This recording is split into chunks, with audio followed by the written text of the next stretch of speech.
It takes a couple seconds. Always does. Always. Hey, YouTube. I'm Brick Smith, and welcome to Forever Sorting. With what? Wait, where is it? Forever Sorting. Check the notes. With Kevin, artist, Aloysius, Hinkle III, Esquire. Hey, Hello. Kevin. Hello. Welcome. How's it going? Welcome to the show that was named after you. Well, I mean, only the subtitle. The subtitle is named after me. Like I went to college. This guy, subtitle.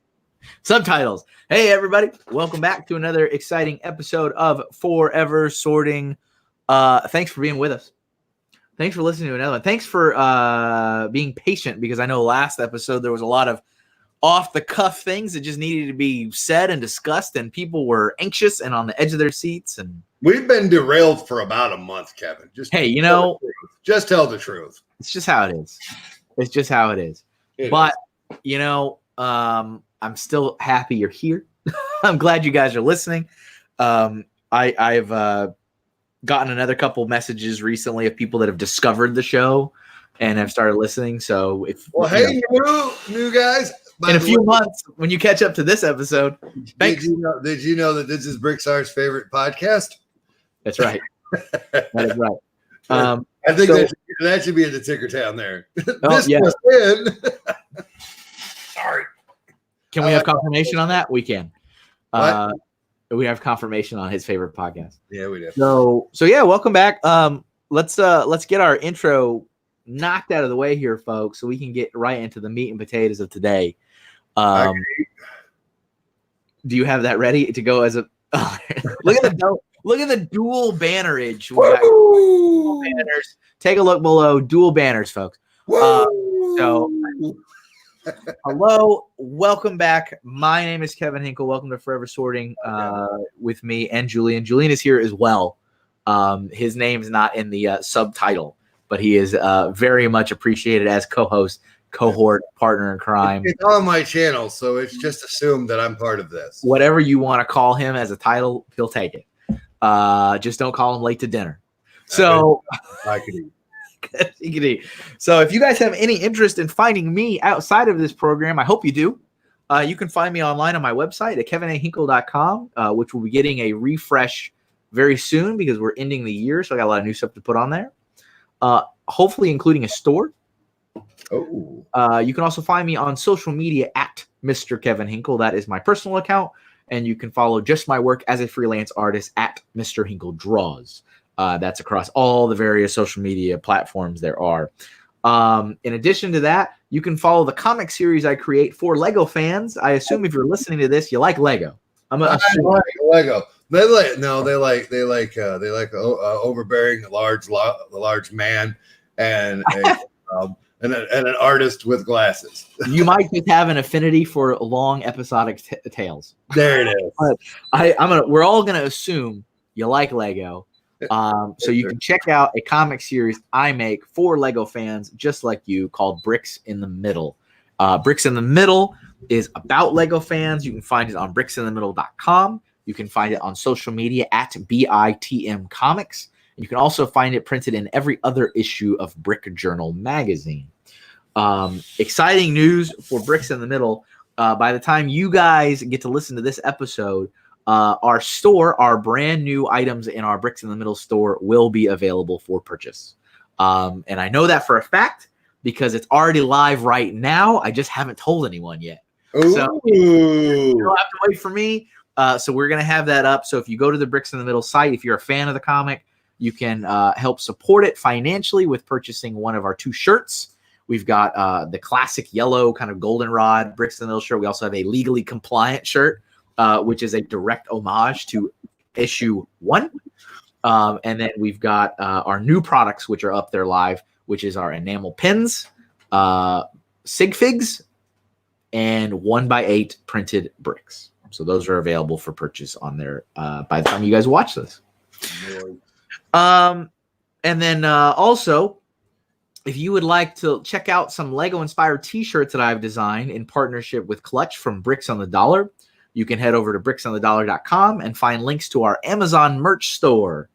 We've got, I think, 10 or so, maybe even a couple more than that at this point, Lego-inspired designs that kind of cross the spectrum of different themes. And they're not just T-shirts. There's also long-sleeve shirts and I think tank tops and sweaters. But just go to bricksonthedollar.com and you will find direct links to the Amazon store where you can purchase those.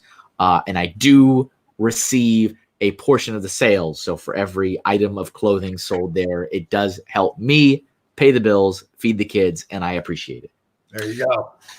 So that is done. That is out of the way. So Julian, let's talk about some comments from the last episode. Okay, Kevin. So let me get that up so we can address them properly. So yeah. All right, here we go. All right. So we're going to go back to our oldest comment now that I learned how to sort comments. Yeah. Forever sorting comments. Forever. Exactly. So Brick Trains. Joey, not Joey. Joey, not Joey. Commented, love the red brick background. Great idea. That may be, I have a feeling that's sarcastic because I have a feeling I remember seeing red bricks in a lot of Brick Train videos. That's his stick, man. And then Brick Train goes on to say, the title says Forever Sorting with Kevin Artist Hinkle, not Forever Sorting about Kevin A. Hinkle. Peace, love, and bricks. That right there is a great tagline. That may be a shirt in the future. So that's pretty good. Good stuff. Good stuff. Thank you, Brick Trains.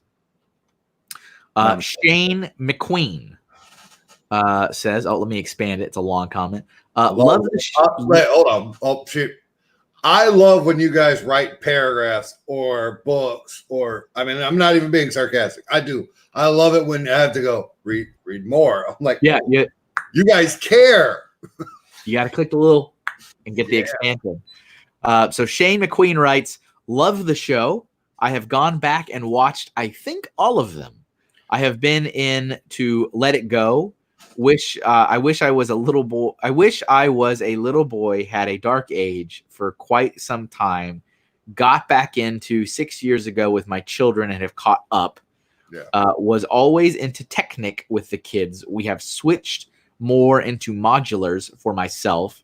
The elves and the friends with Bricklink in the YouTube. Okay, I think everything's running together. There's like a couple sentences that are running together in the comment.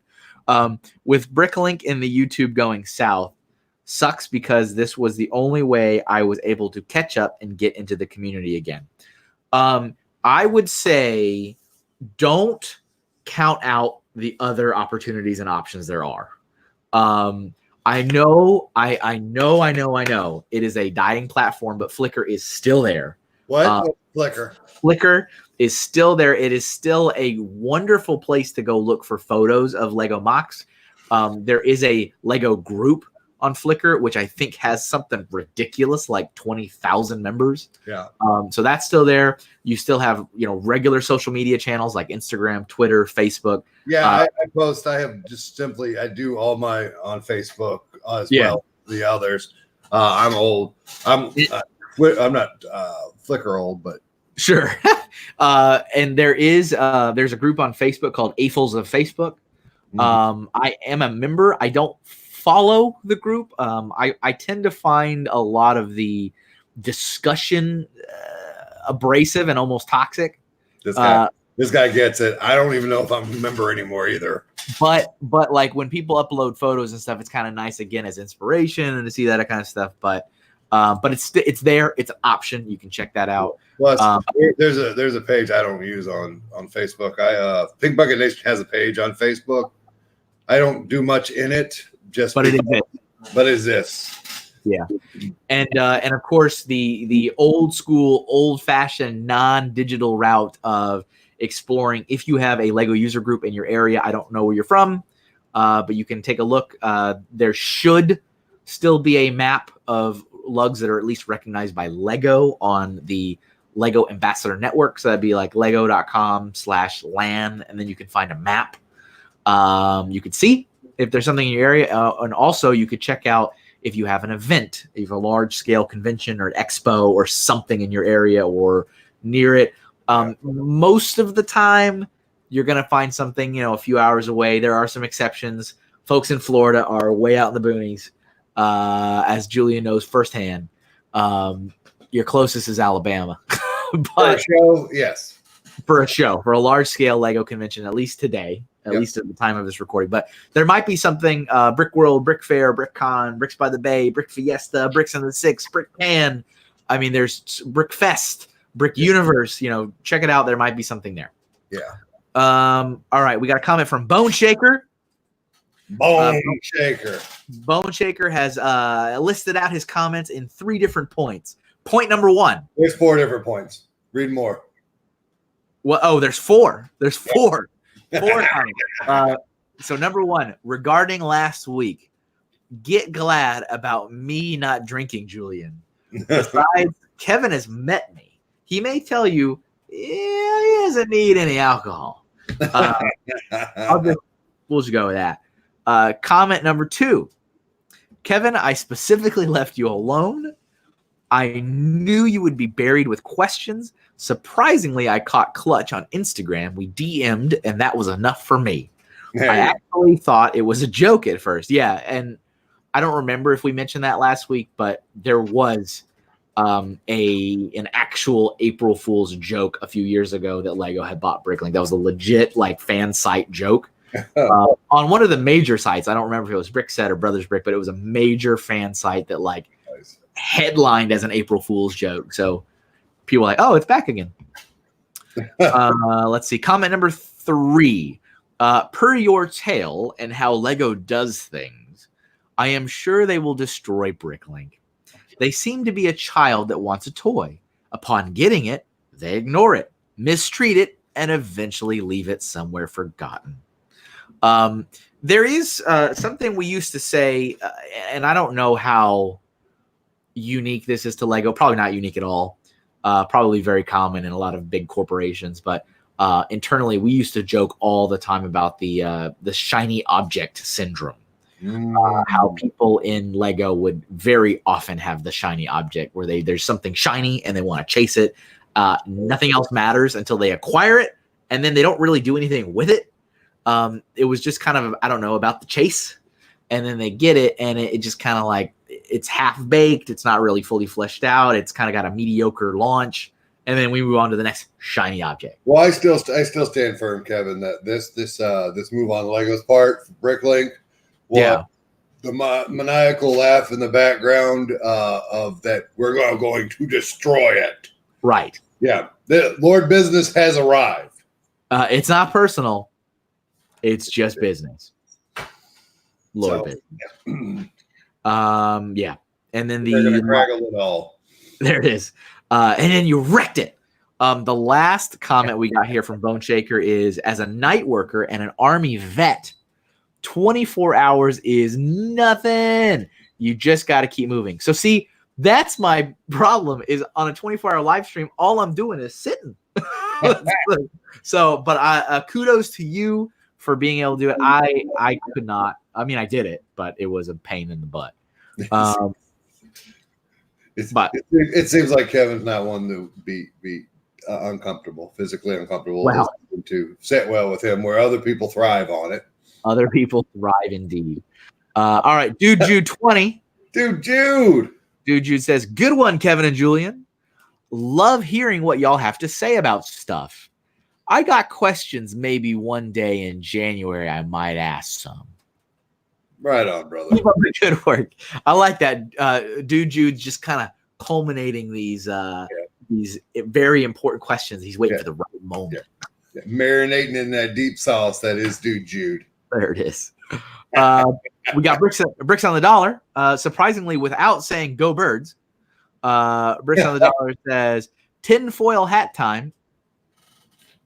The next chapter of the story that features some information that is a month away from the statute of limitation.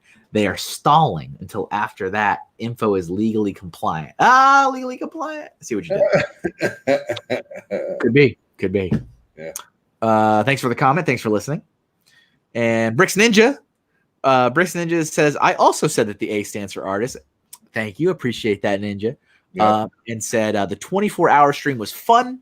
It was like the 72-hour stream, but in 24 hours. Yes, it kind of was. Thank you for that comment. I noticed, and I think you commented on this, I may be wrong, but a lot more of our YouTube friends were over there in the 24-hour stream this time. Oh yeah, definitely. I like that. Yeah, that was really cool. Let's see here. Scott H510. Yeah. Guys, I feel that my comment might have been taken far more seriously than I had meant it to. I don't even remember the comment. Most things that come from my mouth are usually drenched in sarcasm. I appreciate sarcasm. That's why I married my wife. I am in no way angry if you guys happen to go off on tangents. You need to talk to Reed. Reed is fully angry at us. It's half the charm of the show. Kevin, I appreciate all that you are sharing with us, and I'm in no rush to complete this story. Hey, all good. It's all good. I do think Reed hates it. So Reed cannot stand the tangent. He gets so mad. All right, and we got a comment from Brick Blaze that says announcer voice. So I think I should accommodate that. Okay. Monday. Be there for the Blaze and Smith Shooty Time Action Fun Show, only on Twitch.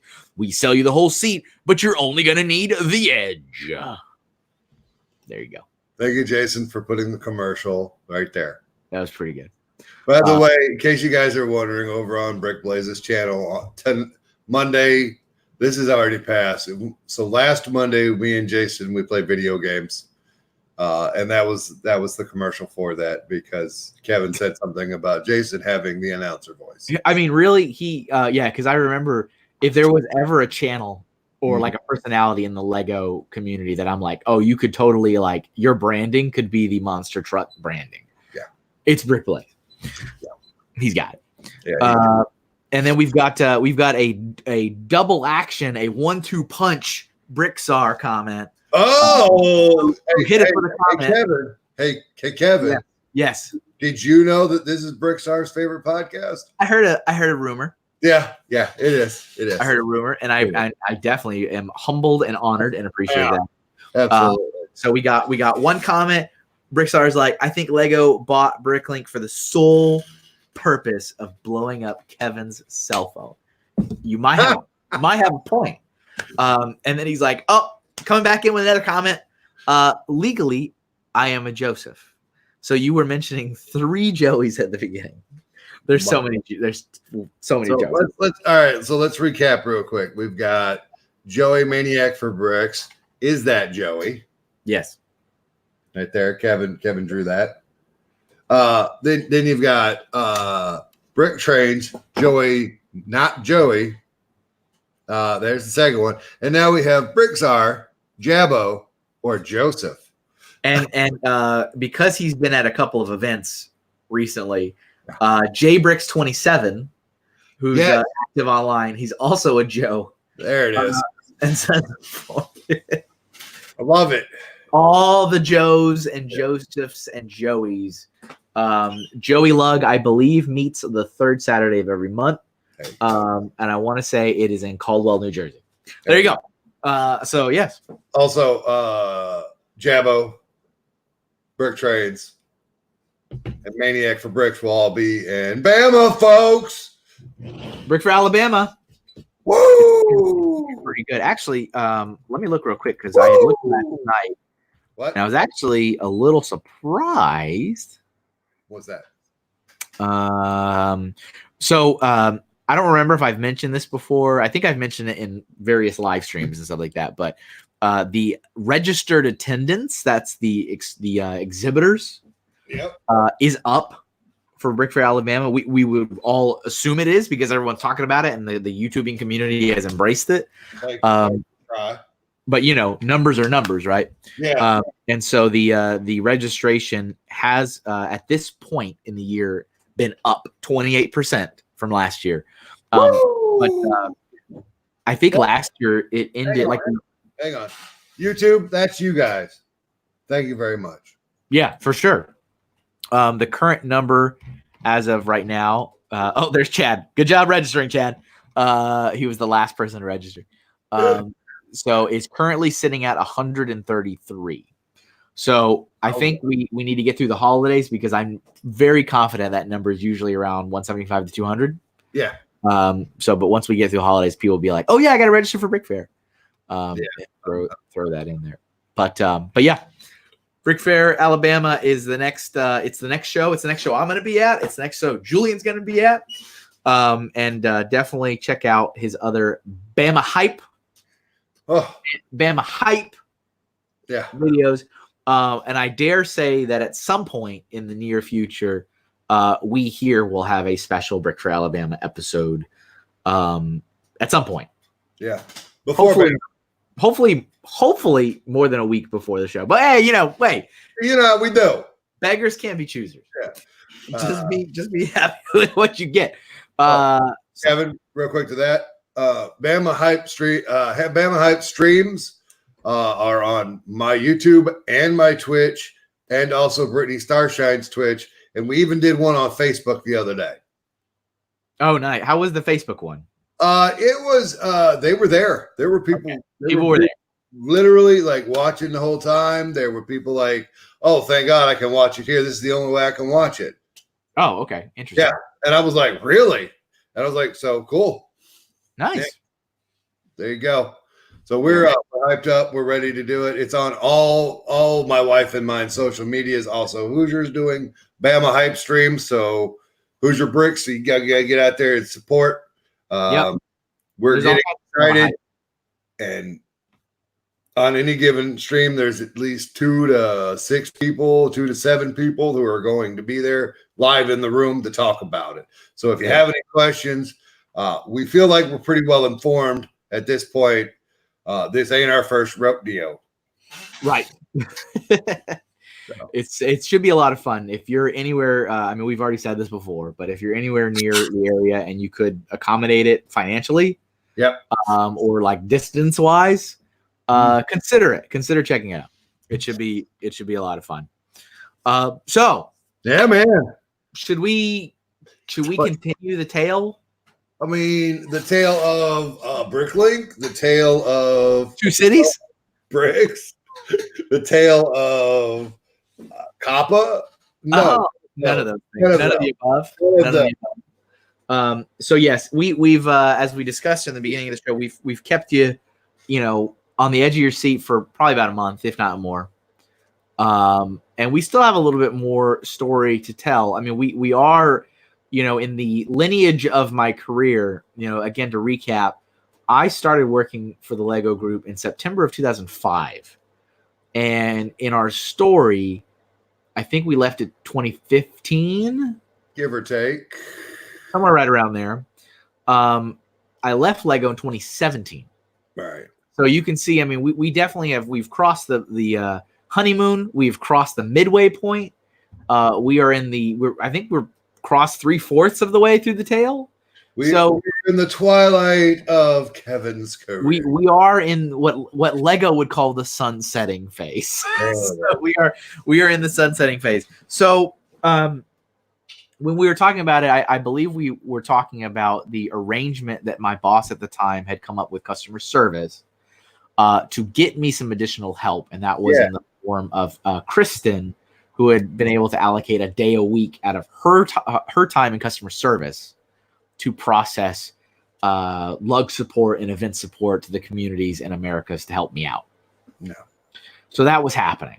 Yeah, it was. While that was happening, Keith was on his crusade to get Tormid, the director of our department, to finally agree to hire a full-time additional resource, an additional person to be allocated in the Americas. And, for those of you that have been listening from the beginning, you'll remember that the way the community team, the team that most people think about, because there's the department, but there's like the team, was myself and Jim for the Americas. and then Yan and Kim for the rest of the world. Mostly Europe, and a little bit of Asia and Australia. Africa is kind of like it's kind of like not as much work as you would think, because back at that time there was only one lug in the entire continent. Okay. So it's like, oh, you're responsible for Africa. It's like, okay, but that's one lug. So it's like, so that's how it had been. And then Jim was let go, and I inherited his entire workload. And then over that time, I was promoted. So I went from a community coordinator, North America, to senior community coordinator, Americas. And then I think at this time they had finally given me the title of manager. So now I was a community manager, Americas. And the way Lego usually handles promotions like that, it's usually 2 times a year. It's either during the end of the year or in the middle of the year, like the summertime.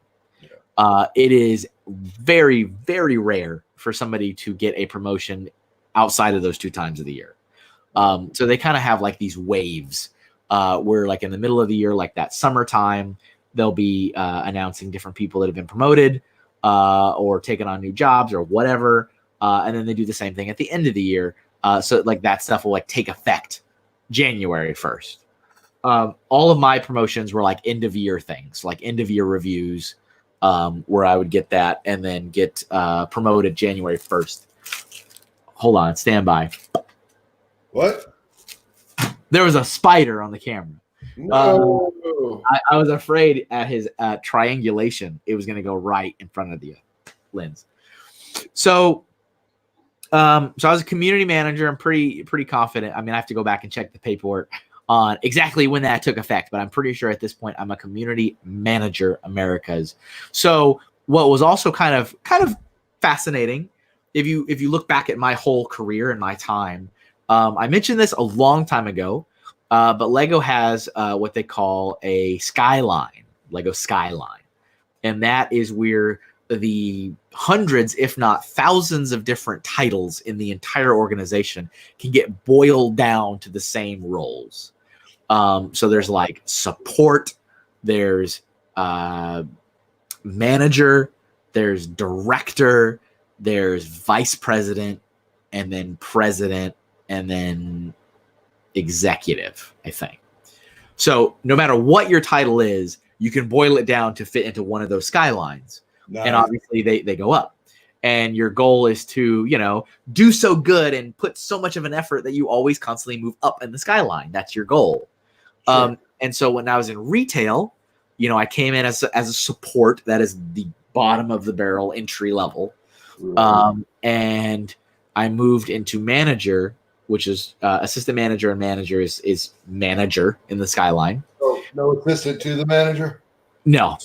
And when I moved from the retail environment to the corporate environment, I actually dropped down in the skyline. And that was, a little unusual. A lot of people wouldn't necessarily do that. Now, there's a lot of other factors into it, and we talked about it way back then. Is I'm moving from a retail to a corporate environment. I'm going to be making more money. Yeah. I'll have a stable job. I mean, that was kind of in retrospect, that's kind of an interesting thing. But at the time, I'm like, oh, I get to go from working on holidays and stuff like 9 to 5. But yes, I'm also going to be traveling 13 times a year. Didn't think about it back then, but going from a crazy hour to scheduled hours. So there was a lot of give and take. But in the skyline, I dropped. I went down. And then it took me about 4 more years to work myself back up to manager that I had before. So it's interesting. Go down to go up sometimes. Sometimes, yeah. Sometimes you have, like, I would think of it as getting to the top of one ladder and then having to jump at the other ladder, but now you're at the bottom of that ladder. So once again, you have to climb that ladder again. So we were working on getting support. And Kristen was helping me, and she was doing a really good job, and that was helping a lot just logistically just with all the stuff you had to do. I mean, there's always shipping a box to somebody all the time. Yeah. Constantly.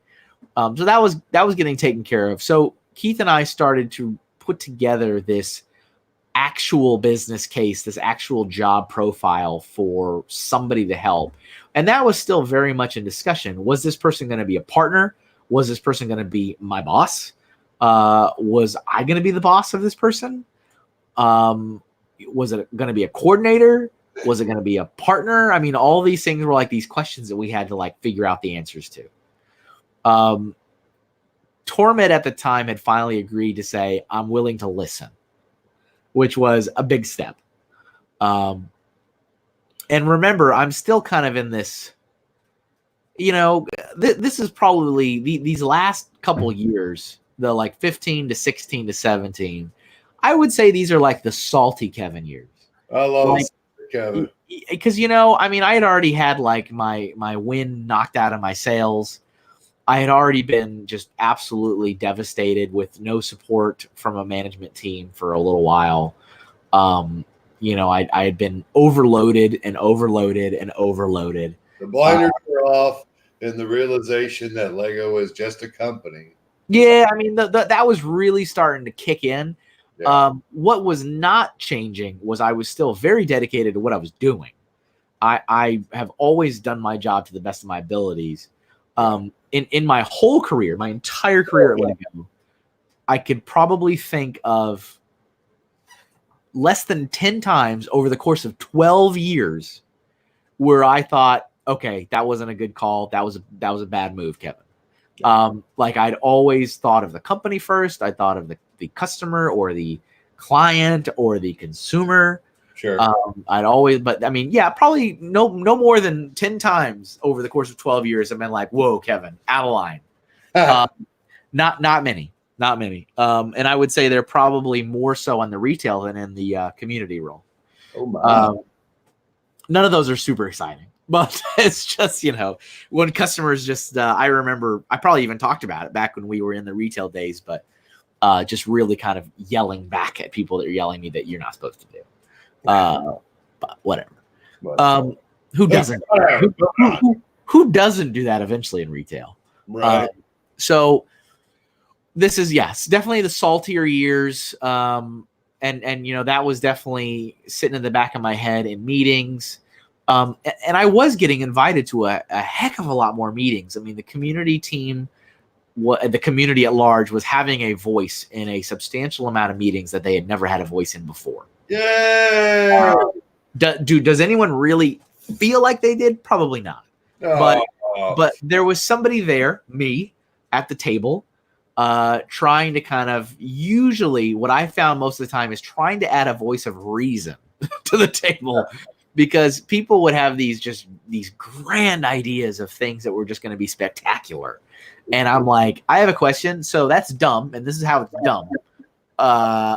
So how do we make it not dumb? Like that would be some of my questions. And a lot of times, and I know I've mentioned this before as well, a lot of times it was educating my colleagues on things we had already done. It's like, hey, I'm not about trying things again, but I am about making the same failures over and over again. Right. And Lego is known for. Yeah. Lego is definitely known for doing this. My assumption or my educated guess as to why this happens, because it does happen, is that there is a lot of intercompany changeover, I guess you want to call it. Like people hop around a ridiculous amount of times. People like don't settle. They're like, oh, I worked in this marketing team and that's great. And now I'm going to move over to like, a different team that does this. And you know what? I'm over this. I'm going to move over to this team. So you have like this kind of hot potato, like Mad Hatter, Alice in Wonderland, everyone changed places, constantly. And one aspect that's kind of good because you have new blood coming into roles and they provide new perspectives. But from a negative side is you have these repeating examples of Lego, you kind of did something similar-ish to this and it didn't work. Did you forget? And I know the community, and I'm sure you know, Julian, Yeah. that Lego does this. Like these things, like these press releases come out, or a new product, or a new app, or a new offering, or a new something, and people go, didn't Lego do something kind of like this X number of years ago, and it was X, Y, and Z, and this kind of seems similar-ish to that? Like, Who remembers Fusion? all the time, right? All the time. Yeah. And a lot of times it's because there's a lack of knowledge transfer. There's a lack of, like when people are like, hey, I'm out of, I don't want to be a part of brand marketing anymore. I want to be a part of event marketing. They apply, they get the job, and then they're out of Dodge. There's very little effort made to ensure there's a smooth handover of information, hardly ever. It's like you even spoke on that in the community, where it was on the guy's desk was on a pallet. yeah. It's common. It's common for you to be sitting in a meeting and you're meeting with somebody from most of the time it's someone with marketing. You're with marketing and they are just kind of lost. Yeah. They're like, oh, well, I took over for so-and-so, he moved over to event marketing a couple months ago. He didn't really give me a lot. I don't really know where we are in this like all the time you would be sitting there like, really? The person who left didn't give you anything?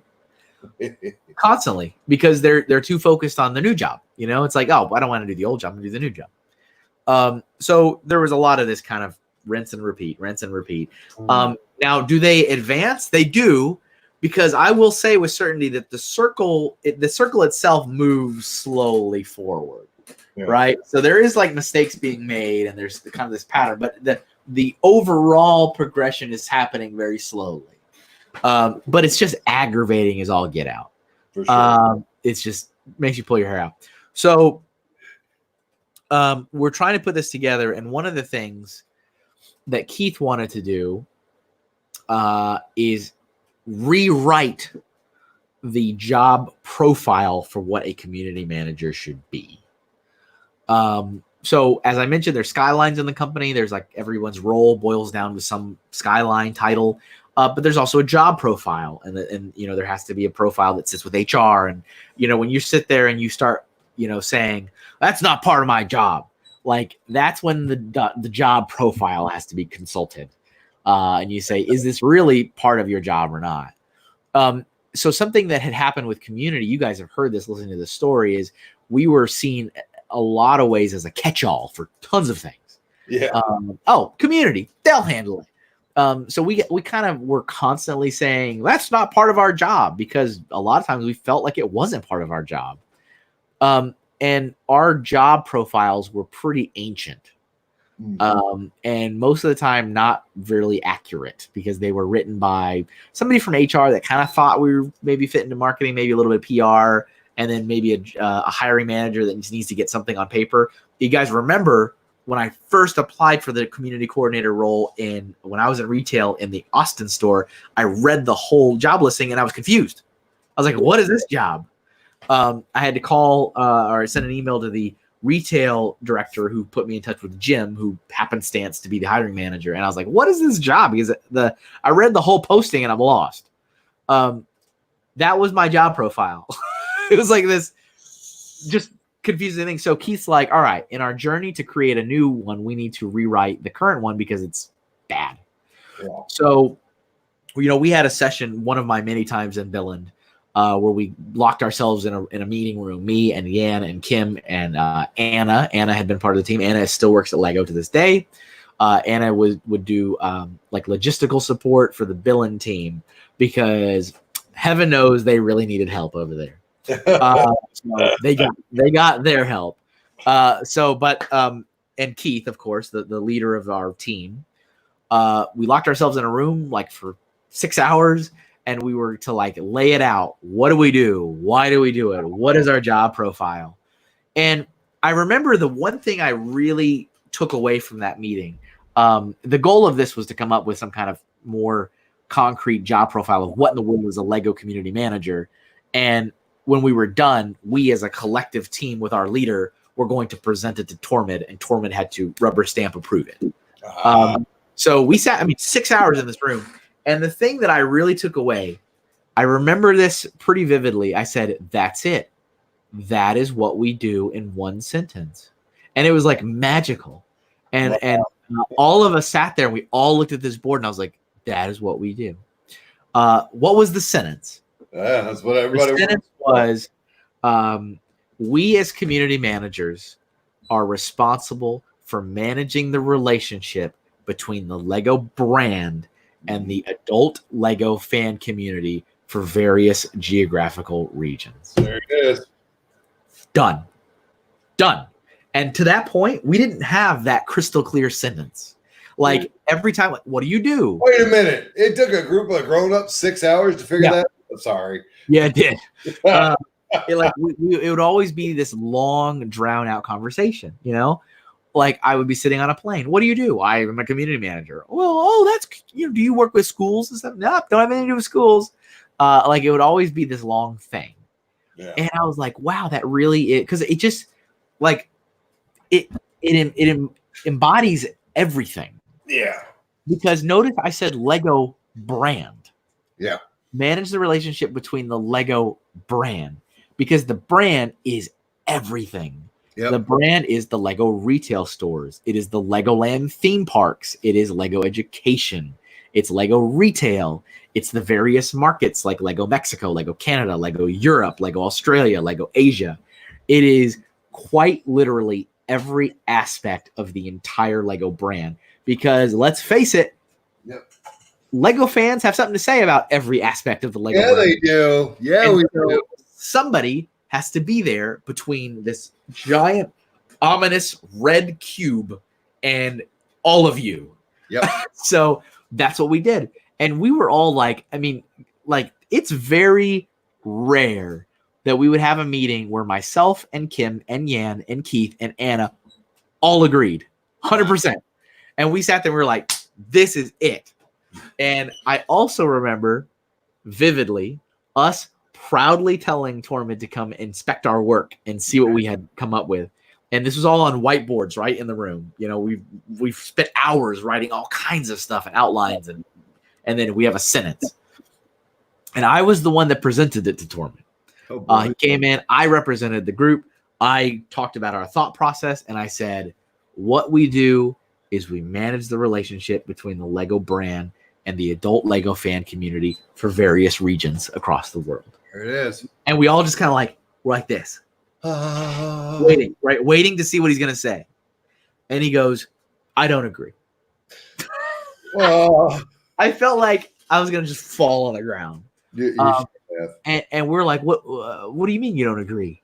And he's like, well, the Lego, here's what he said. He goes, the Lego brand is not a thing.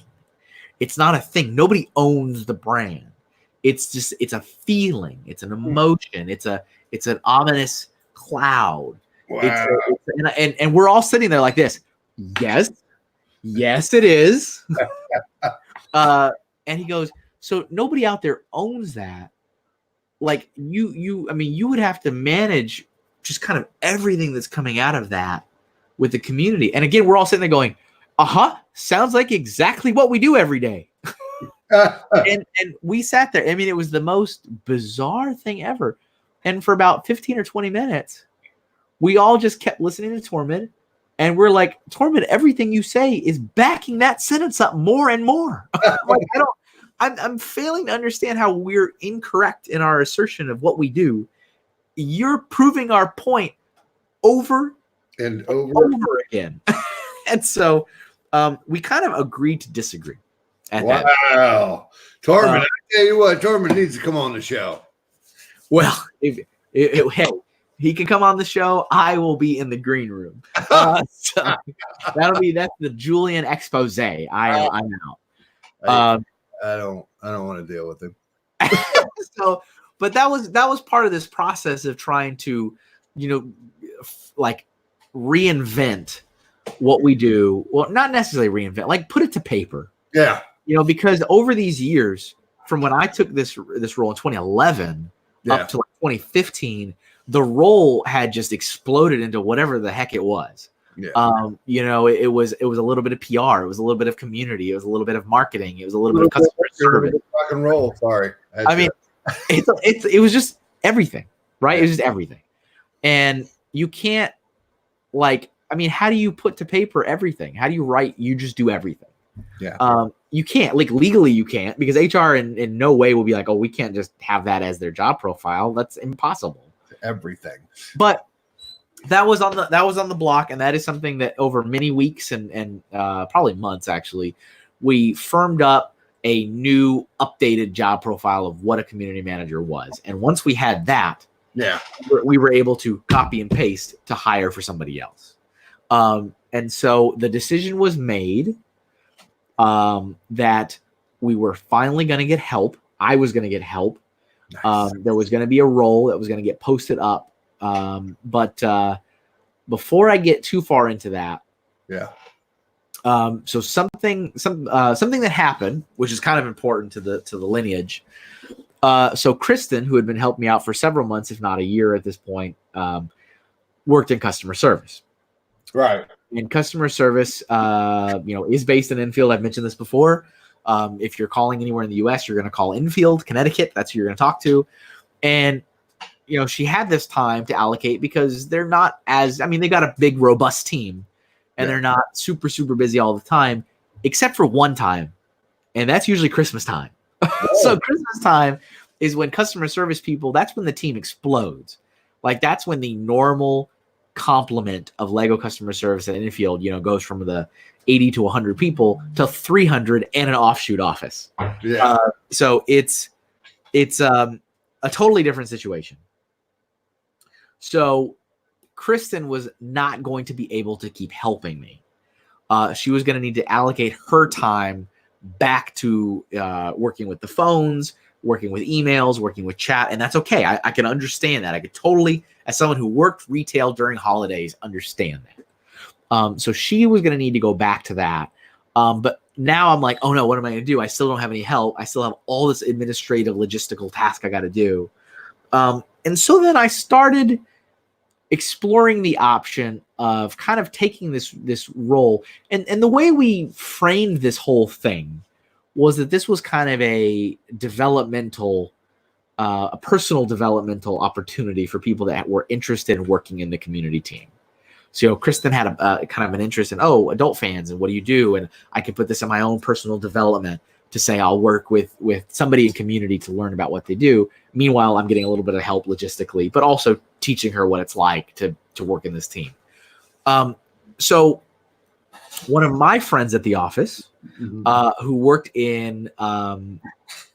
specifically in retail, like higher level, like retail management, was interested in working with community. Surprise, surprise. So was everybody. And so he was like, hey, so I'm working on because this is a holiday. This is like end of year, but also this is when people that are not in customer service and not in retail are getting ready for next year. There's a lot of planning, a lot of scheduling and budgeting because the new year's going to start. And so he was like, hey, his name was Paul, for the record. So my friend Paul is like, hey, I'm putting together my personal development plans for next year. I'm really interested in your department. I mean, this is a friend. We eat all the time at lunch together and you talk about whatever. And he's like, I kind of want to learn more about your department and your team. And I'm like, hey, so I just lost my person who's helping me every week. I was like, do you want to be the person that helps me every week before we can put together this job that we can hire? And he was all about it. He's like, I would love to. Awesome. So Kristen, got back to the phones and was working on holiday. And then Paul came in and he's like, I'll help you out one day a week. And both of them, Kristen and Paul, both did amazing work. They both had different things they could offer to the role. The fictional role of Kevin's helper. Yeah. But so Paul started doing that as well. So he was getting on the phones and emailing lugs and shows, just doing logistical support for me. Awesome. And he did that for a few months. And then, as I was mentioning earlier, we finally got approval to hire, so we could finally put up an official job posting. Yeah. And so the decision was made that person would be kind of like a partner. So before, when I was there, I was the coordinator and Jim was the manager. I supported him. Same thing in Billund. Yan was the manager. Kim was the coordinator. He like supported him. Now, because we had rewritten the job profile, we had done our hours studies. Remember from a couple episodes ago, we talked about how I had to study my hours every day that I spent doing what I was doing. We now know truly what is responsible of a community rep. And believe it or not, HR, of all people, said, yeah, if you hire somebody else, you by no means can hire them as coordinators. You have, pardon my French, a shit ton of work for these people to do. Like, if you're hiring, you hire a manager or you don't hire at all. Wow. And so that was, hey, good on them, because that's what you should do. Yeah. So they, after all of this, like, study and reflection and our, investigation, the Lego HR unit was like, no, people that work in community like need to be managers and above, because that's how much work they have to do. Wow. And that's how much responsibility they have, because quite literally we're being handed continents to run. It's like, oh, here's your continent. And you can't have coordinators. Like, I would often make the, I think I've joked about this before on this show.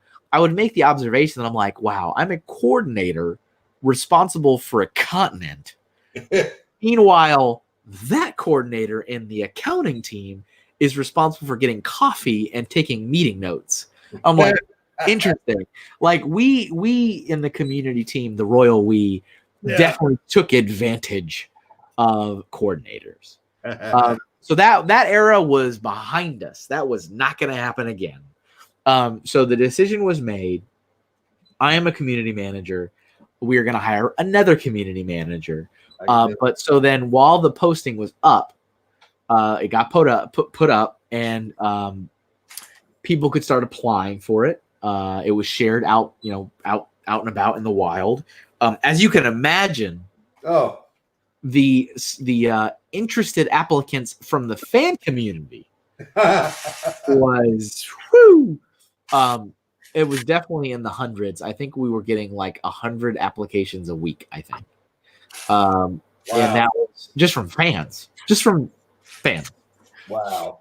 Because as I've talked about, there is a very mystical, glorified assumption of what a community manager is at Lego. Yeah. It is very common to say those are the people that get paid to talk to fans and play with Lego and go to cool events all the time. There it is. That is like a fraction. That's like 4% of the job. But it's part of the job, nonetheless. It's part of it. But so that was up, and people could apply. And as you would imagine, Paul, who was helping me out weekly, applied for the job. Good for him. That was the right move. Yep. Kristen, who had helped me out, applied for the job. That as well is the right move. Yep. I mean, I definitely told both of them had asked me. They said, "Do you think we would be within our reality to apply?" I'm like, yes, absolutely. Yeah. You both practically did a version of this job already. Yeah. So I was like, yeah, you should both apply. So both of them applied. I mean, I was very torn. Like, honestly, I was like, God, both of these guys did really good. I don't have to pick the winner. and it wasn't up to me. It was not up to me. But so they both applied. And then also, as I mentioned, I mean, tons and tons of people from the community, but lots of other people from the business applied, because again, the community team is very, it's very romanticized. It's like, God, those are the guys that get paid to play with Lego and talk to fans all day. Like, that's just what everybody thinks. And, darn it, I spent years and years and years at Lego professionally and informatively trying to get people to understand what the role entails. And it didn't work. So I spent countless hours really trying. And I made progress. Yes. But I mean, I'm 2 years out of the business, folks. I mean, that's gone. But I mean, community managers as a whole don't really exist unless you're in Asia. Lego doesn't employ community managers anymore. That's only in Asia. So they applied. A lot of people applied, and phone interviews were taking place with HR. Of course, all of this is still happening while I'm doing my job. And I'm going to events, and I'm representing the brand, and I'm sitting in meetings and all that kind of stuff. And I'm trying to think about, like, so we're just at an hour. just at an hour. So I want to kind of like, wrap up with you guys. I think we've done, I think, some decent recapping with some things. Yeah. Kind of caught. Good about how we moved forward in the story. Huh? I feel good about how we've moved forward in the story. Yeah. So where we're at right now, there is a job posting up to get me help. We still kind of need to iron out what's going to be the difference between me and this other person, because what are we going to do? Right. But job's still progressing. We've moved on from Kristen helping me out to Paul helping me out. And anybody who's been active in the community the last few years should know that name. Paul is active. He works for Lego right now. We're in a friend, everybody. What? The most important title he has is Kevin's friend. There you go. Absolutely. So he's in the picture. He's in the picture now. But yeah, I mean, we're looking at 20. Yeah, we're in that same time frame, 2015, 2016. And again, guys, I'm out 2017. So like we're near the end. We're near the end. So and I tell you, for me personally, Kevin's end was our beginning. Oh, it's beautiful. So I'm not sitting here dreading the end, because I know what comes after, and I've personally enjoyed my friendship and relationship with Kevin. I consider myself one of Kevin's friends. Yeah, I mean, crazily enough, for someone who in the grand scheme of life just met me, you probably know me. Well, everyone that watches this program knows me more than a lot of people that have known me a long time. But hey, thank you guys for listening. Thanks for caring about any of this. As always, we welcome your comments. Next episode, we'll run through them. If you got any questions, throw them down there. Yep. Also, I would be super interested, if anyone's watching this, if you were one of the people that applied for that community manager role. Yeah. Because there was a lot. And you know what? I know for a fact somebody who watches this program applied. So you better write down there that you were one of those people that applied. I'm going to call you out. I can't wait. But that's all I got. Hey, everybody, as always, I am thankful to be joined by Julian, a.k.a. Grand Poobah of the Pink Bucket Nation, right over there. And then that's Kevin right there. Kevin, artist Hinkle. Yep. From all of us. To all of you. Remember. What? Gotta love those bricks. Gotta love those bricks. Bye, everybody.